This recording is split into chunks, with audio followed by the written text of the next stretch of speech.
থেকে শুরু করলাম এই প্রোগ্রামের প্রস্তুতি ইনশাআল্লাহ।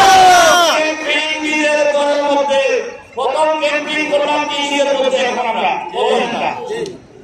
এরপরে ক্যাম্পিংটা বাড়িতে গিয়ে নিজের ঘরের পরিবারের সদস্যদেরকে, এরপরে ক্যাম্পিংটা নিজের বাড়ির প্রতিবেশী আত্মীয়-স্বজনকে, তারপরে ক্যাম্পিংটা কোথায় করবেন নিজের প্রতিবেশী আশেপাশের লোকদেরকে নিয়ে।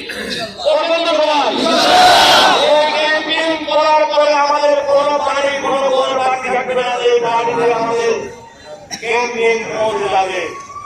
দেখেন সালাম পৌঁছে যাবে, সালাম দিয়ে গানের শিখে ভোটটা খাইবেন সুন্দরের সাথে বল দিয়ে দিয়ে নয় না বল দিয়ে ভোট খাবেন না, আন্তরিক ভালোবাসা দিয়ে চরিত্র দিয়ে কর্মকাণ্ড কর্মকাণ্ড দিয়ে ভোটের আহ্বান জানাবেন। আজকে যে মানুষ উপস্থিত হয়েছে তার যে দ্বিগুণ মানুষ সামনের সমাবেশে আমরা উপস্থিত রয়েছি। আগামী 7 নভেম্বরে প্রোগ্রাম আছে, সেই প্রোগ্রামে আমাদের হয়তো জাতীয় নেতৃবৃন্দ উপস্থিত থাকতে হবে। সেই প্রোগ্রামে আপনাদের আজকে যে ইউনিয়ন থেকে যে পরিমাণ লোক এসেছে তার থেকে আরো দ্বিগুণ লোক নিয়ে আমরা সেই সমাবেশ সফল করবো।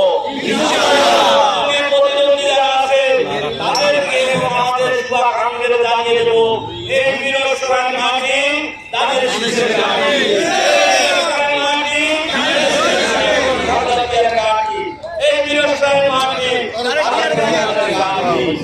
আমরা সেই সমাবেশ সৃষ্টি করে বীরসভায় মানুষকে আশ্বস্ত করবো বীরসভায় ধানের শীষের বিজয় আপনারা সকলে আমার পাশে থেকে আমাদের সহযোগিতা করার জন্য বিগত সময় এই লোকসভা আন্দোলনে বিশেষ করে আমাদের বিভিন্ন ইউনিয়নের যে সকল নেতৃবৃন্দ আমাকে সহযোগিতা করেছেন তাদের সকলের প্রতি আপনাদের সকলের প্রতি কৃতজ্ঞতা জানাচ্ছি। আর প্রতিযোগিতা করতে গিয়ে কষ্ট দিয়েছেন তাদেরকে আমি ক্ষমা করে দিয়েছি। আর আমার দ্বারা যদি কারো মনে কষ্ট দিয়ে থাকে তাদের কাছে আমি ক্ষমা চেয়ে দিচ্ছি। সবার জন্য ধানের শীষে যে পরিবার অবশ্যই থাকবে আমাদের আর কোনো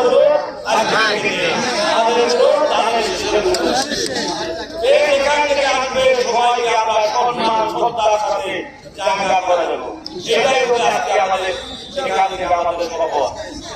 আমাদের কোনো প্রতিযোগিতা আমাদের প্রতিযোগিতা ধানের শীষের প্রত্যেকের বিরুদ্ধে যারা আসবে ব্যবসায়ীতে তাদের বিরুদ্ধে আমাদের প্রতিযোগিতা হবে। সেই প্রতিযোগিতা সম্মান শ্রদ্ধা জনগণের আস্থা অর্জনের মধ্য দিয়ে হবে। শৃঙ্খলা আরো মনে কষ্ট দিয়ে নয়, শক্তি ব্যবহার করে নয়। সবাইকে আমি আমার বক্তব্য করে আপনারা উপস্থিত হওয়ার জন্য কষ্ট করে এই সমাবেশে থাকার জন্য দীর্ঘ 17 বছর আমাকে সহযোগিতা করার জন্য আপনাদের সকলের প্রতি কৃতজ্ঞতা জানিয়ে আমি আমার বক্তব্য শেষ করছি। বাংলাদেশ জিন্দাবাদ, বাংলাদেশ জাতীয়তাবাদী দল জিন্দাবাদ, বাংলাদেশ জিন্দাবাদ, বাংলাদেশ জিন্দাবাদ এবং বাংলাদেশ জিন্দাবাদ, তারেক রহমান জিন্দাবাদ জিন্দাবাদ। আসসালামু আলাইকুম।